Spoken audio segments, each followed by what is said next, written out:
So no qualms about killing killers. Yes, of course. I must admit that I have killed. 3 months early on, I killed about 3 people. That's journalist Maria Ressa interviewing Rodrigo Duterte back in 2015 before he became president of the Philippines. She's been at the forefront of covering Duterte and his brutal crackdown on drugs, and she's now facing criminal libel charges related to her work. So now, of course, people still speculate that there is a possibility you would still run for president, that it's possible to replace. Well, they say that I am disqualified. I hope I'm disqualified. I'm telling the Filipino people, I told you to avoid me. Wag ako, it's gonna be bloody. Maria has become one of the most prominent journalists in the world. We first spoke to her for our documentary, The Facebook Dilemma, back in 2018, and we're featuring her in an upcoming film by director Ramona Diaz, 1,000 Cuts. I got the chance to talk to Maria from her home in the Philippines, where she's awaiting a verdict in her case, which is expected on Monday. I'm Rainey Aronson, executive producer of Frontline, and this is the Frontline Dispatch. The Frontline Dispatch is made possible by the Abrams Foundation, committed to excellence in journalism, and by the WGBH Catalyst Fund. Support for the Frontline Dispatch also comes from the Massachusetts General Hospital Cancer Center. Early detection is key to catching and treating many cancers. You can learn more about the innovative programs at massgeneral.org/cancer.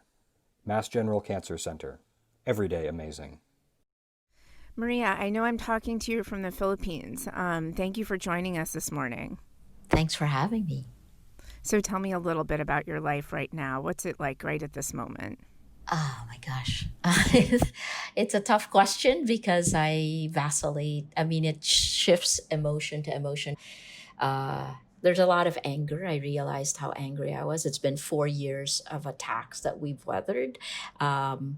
There's sometimes hope, because I see our young Filipinos really coming back up. But fear, because what happens Monday, I mean, there's a chance I could actually be jailed. My lawyer tells me a small possibility because it's never happened before, but I'm facing a case that has also never happened before. Oh my gosh, I don't have a great quick answer for you, right? But I guess, how do I feel right now? Yeah. Resolute.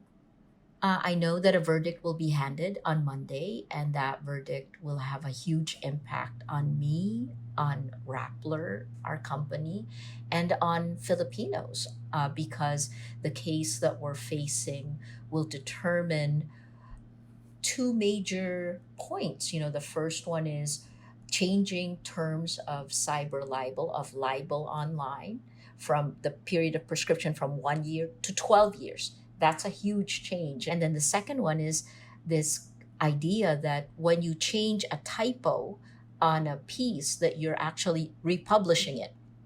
It's an idea of continuous publication. So technically, I could actually tell you, I could go to jail because someone in Rappler changed a typo.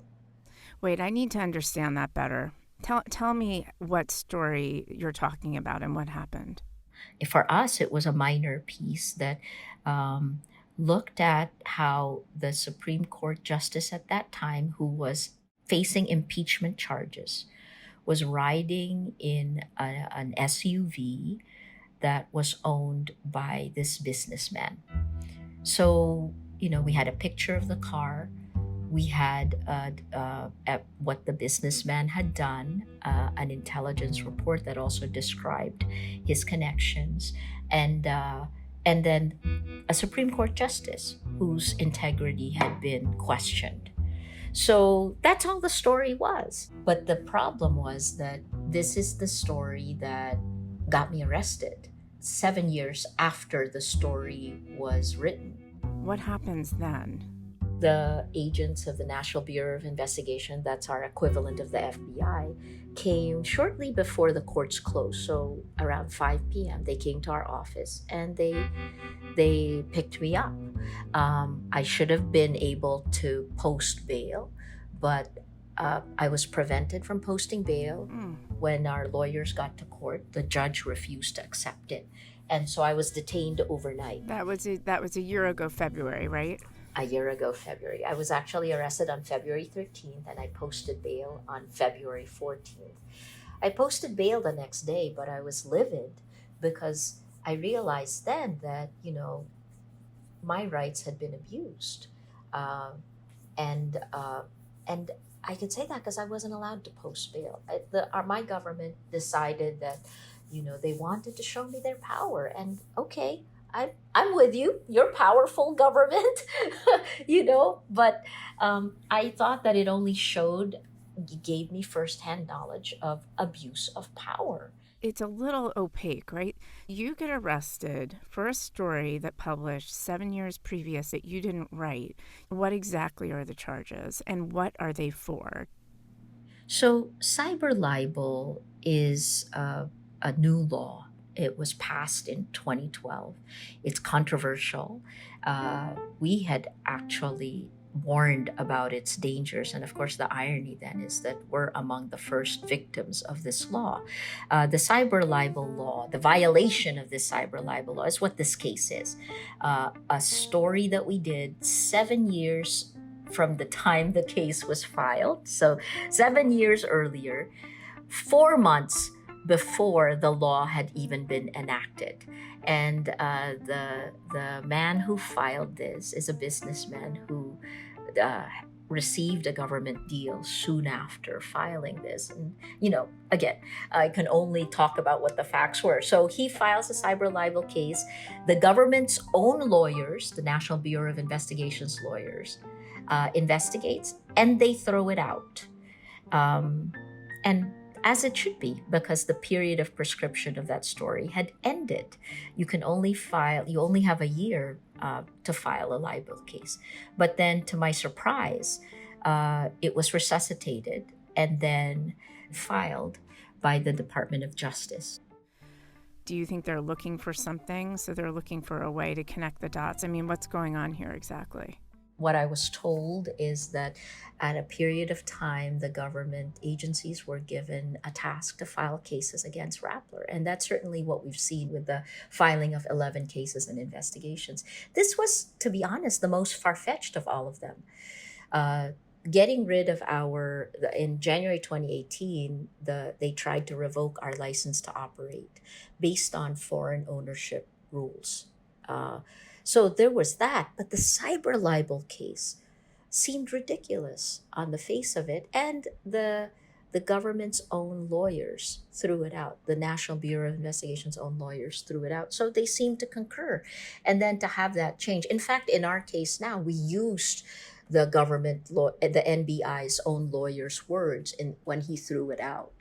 But the difference then is after that, they changed the businessman, his name is Kang, they changed the application of this case just a little bit by saying that Rappler was actually still continuously publishing that article, and they pointed to how we had essentially changed something in the article 2 years later in 2014. And if you look at the article, it's identical, except a typo was fixed. Right. So that's the typo incident. Got it. Okay. I was hoping, Maria, you could talk a little bit about President Duterte and your relationship with him. Just sort of walk me through that. I've seen your interviews with him and your exchanges with him that are public, but talk to me about your own thinking about that. So the first time I interviewed Duterte was when he was still a mayor, actually shortly before he became a mayor in the late 80s when I was still with CNN. And he had the same reputation then as he did now. He was just younger. We were both younger, And when I saw him again in October of 2015, he actually brought it up. He remembered me, and of course I remembered him. From his mayoral days, where, of course, he did actually, as a mayor, institute a lot of the policies that he's done more across the country now, right? If I understand his early days. Absolutely. I mean, he has taken what he did in Davao, which is, a tough guy approach. There's a phrase, acronyms, DDS, Davao Death Squad. He has always dogged accusations of human rights violations. The woman who was investigating him when she was the head of the Commission on Human Rights is Laila de Lima.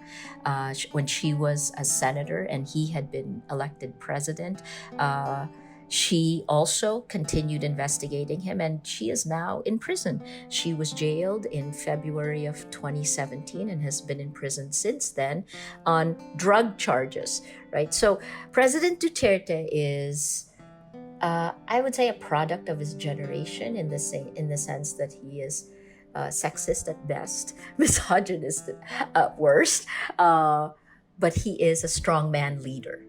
And he can be charming when he wants to be, but it's almost it's a loyalty-driven system that he creates.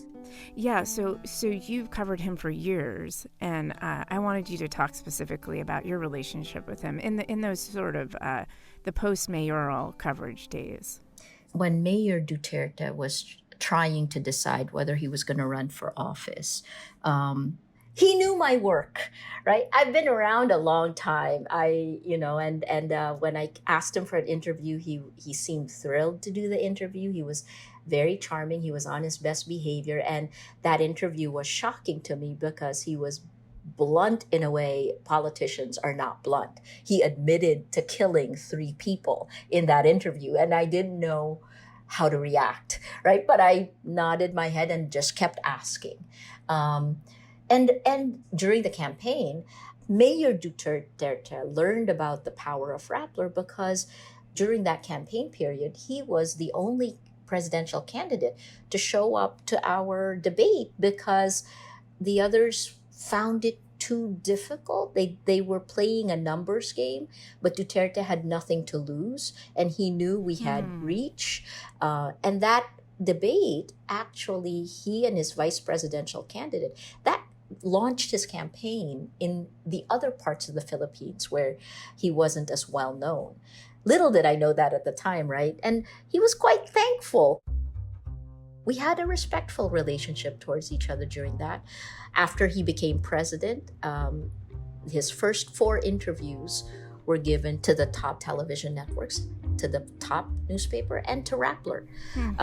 And I spoke to him then. And I think it changed when the drug war death toll counts were being changed by the police because we refused to look away. We just refused to look away. So you just continued to report what you were learning.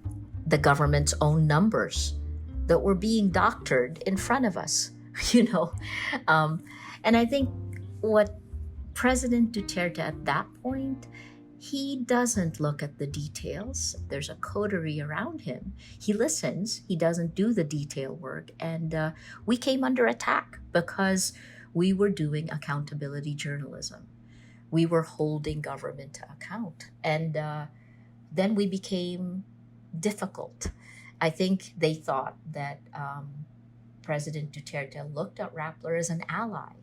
But we're journalists. Have you heard, has Duterte said anything publicly about this since your arrest? He denies that that it has anything to do with government, and the government has always said it's about it's a businessman's complaint. But the kinds of cartwheels that people have had to do to be able to make a charge stick. When you read it and you read the memorandum that we filed, you just have, I feel like Alice in Wonderland. And, and I'm just going to walk through this until I get out the other side of the rabbit hole. But what is clear is if you look at this in context of all the other charges that have been filed against me personally and against the company, it is a clear pattern of harassment and intimidation. And all it has done is to make us stronger in our intent to continue to hold government to account. Because I just wonder, why are they so afraid? What are they afraid of? I mean, do I understand it right that Duterte has, over the last couple of years, really, um, he's had quite a high popularity in the country? Yes. What do you make of that? Yes, the statistical surveys show that. I think it's a combination of, the perfect storm that got him elected. He captured the zeitgeist, the Right. unhappiness around that, and offered solutions. A populist leader. Of course, he hasn't really delivered on those solutions, right? But he did deliver on certain promises that, like, he would kill people. But um, I guess what we've seen is the popularity ratings also maintained by information operations on social media. And this is where that's the second impunity that Rappler tried to hold to account. And this isn't our government, it's an American company that is essentially our internet in the Philippines. Facebook, in 2016, we tried to hold Facebook to account for the way the platform was being used to manipulate Filipinos. And it continues to until today.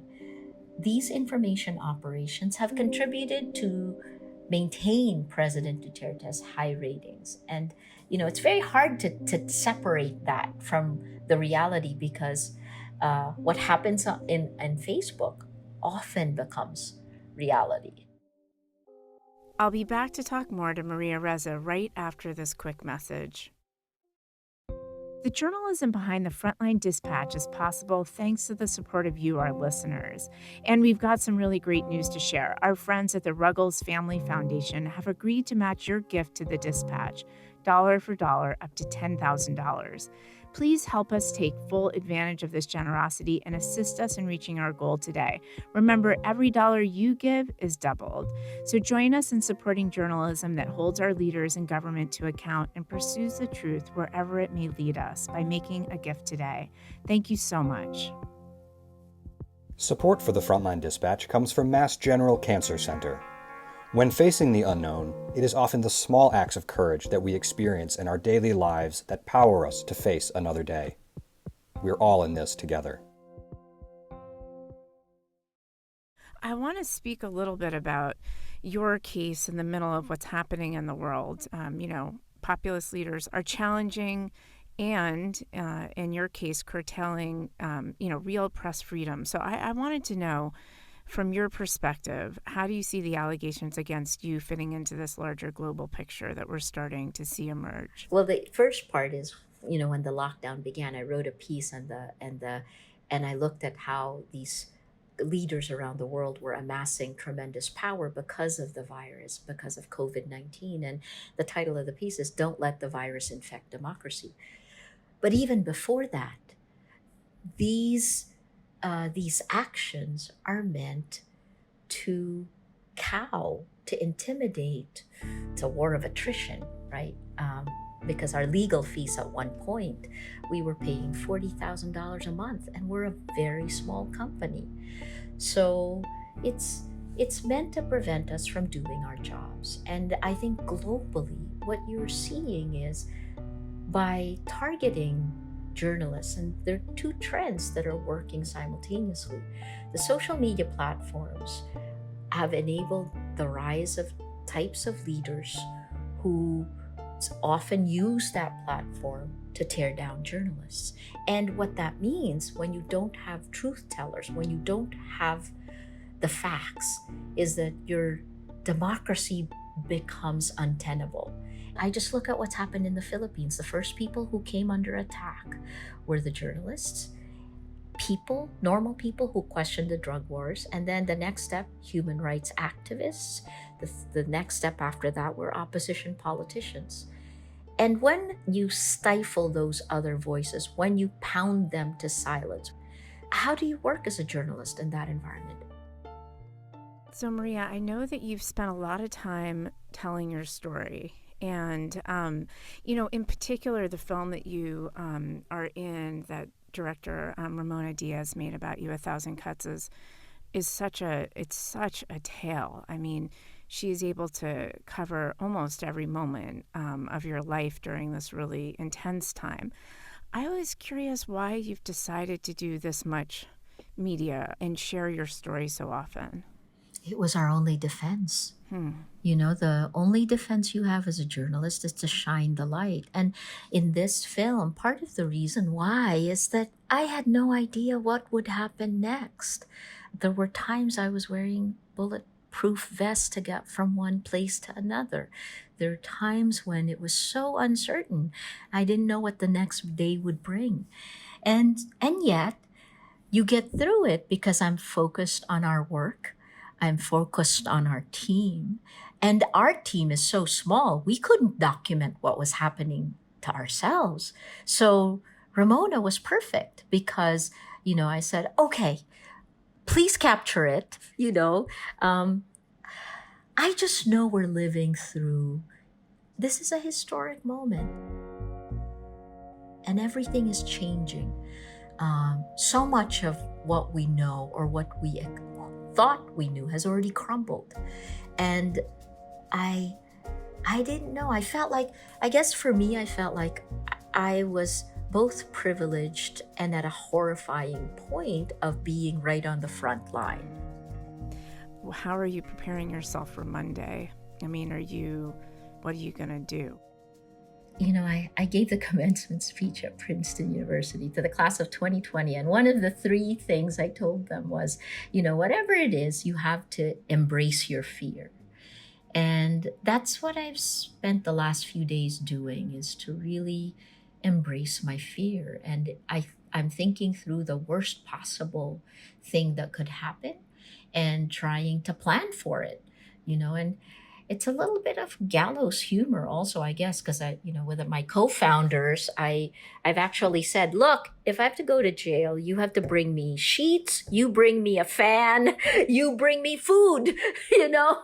So mentally, I think it all begins there. It's like, I have to be just mentally prepared, and then anything else will be a joy. So, Maria, I mean, I know I'm talking to you just days before your verdict. Do you have anything else you'd like to say? Anything you want to share with us and our podcast audience? I think I said this to Princeton. When it is so uncertain what the world is going to look like, you have to sit and think about who you are. And you have to define the values you live by. And you know, Rainey, as a journalist, the standards and ethics we live by, this is very clear. We've spent our careers learning that. And in many ways, those standards and ethics have defined who I am as a person, because I became a journalist in my early 20s and I've lived my way into this. So I think the way we will move forward is by knowing exactly who you are and why you do what you do, and then building from where we are today.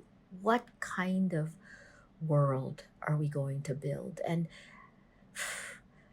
I think journalism is so important in all of our societies right now. Our mission is critical. It's critical to our societies, and yet we are under attack on two fronts. The business model of advertising is dead. That's been sucked by the social media platforms, by technology companies, the same platforms that are attacking our reputations, that is tearing our societies apart, that is creating filter bubbles, that's polarizing on every topic, right? So what does that mean? How do you deal with that? And this is the world we're going to create now. I'm sorry, I pulled out much bigger than you wanted, right? So maybe these are absolutely unprecedented times. I mean, I've been a journalist now for 25 years and never experienced what we're experiencing now. I've never seen America be on the list of places that are dangerous for journalists to practice journalism. Yeah. So I don't think you overstated the challenges to journalism, both in sustainability terms and in safety terms. So we'll be watching the verdict. We'll be all thinking about you, and we're going to continue to report on your story. Maria, thank you so much for talking to us, and we're great appreciators of the work that you guys are all doing. Thank you so much, Rainey. Thank you. Go to frontline.org to learn more about Maria Ressa and our upcoming film, 1,000 Cuts, directed by Ramona Diaz. 1,000 Cuts premiered at Sundance and is executive produced by Concordia Studios. This podcast was produced by Max Green and James Edwards. Our production assistant is Lucy Sullivan. Production help from Maxwell Carter. Catherine Guywart is our editorial coordinating producer. Pam Johnson is Frontline Senior Director of Strategy and Audience. Our senior editors are Lauren Azell and Sarah Childress. Andrew Metz is our managing editor, and I'm Rainey Aronson, executive producer of Frontline. Music in this episode is by Stellwagen Symphonette. The Frontline Dispatch is produced at WGBH and powered by PRX.